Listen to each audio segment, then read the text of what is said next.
another question. Obviously, we're trying to understand what the Department of Education is doing with respect to the threats you've made against institutions of higher education. In the letter that you sent to Harvard, demanding that they make certain changes, you told them that they had to end all of their diversity programs, but that they had to institute viewpoint diversity.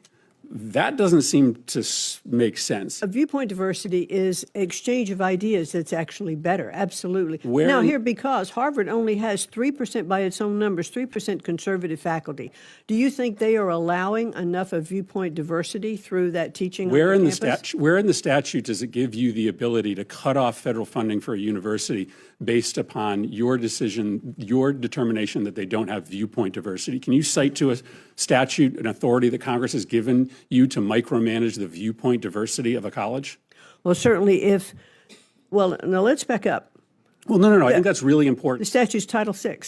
These were civil rights violations. That is why we filed a case and defunded or stopped the funding for a while for Harvard, as well as we did Columbia. And in that conversation with them, we talked about different things that they should do coming back to the table to make their programming better. The president of Columbia absolutely indicated, as well as the president of Harvard, that they needed to do things on their campus to eliminate anti-Semitism. That was kind of the crux of what brought us into talking to the different universities.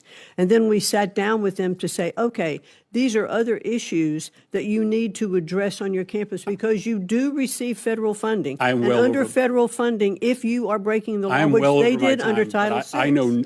I don't understand any conception of civil rights law to give you the authorization to micromanage viewpoint diversity on campus. That's not authorized under the civil rights title provided to you by the United States Congress. Thank you very much. Senator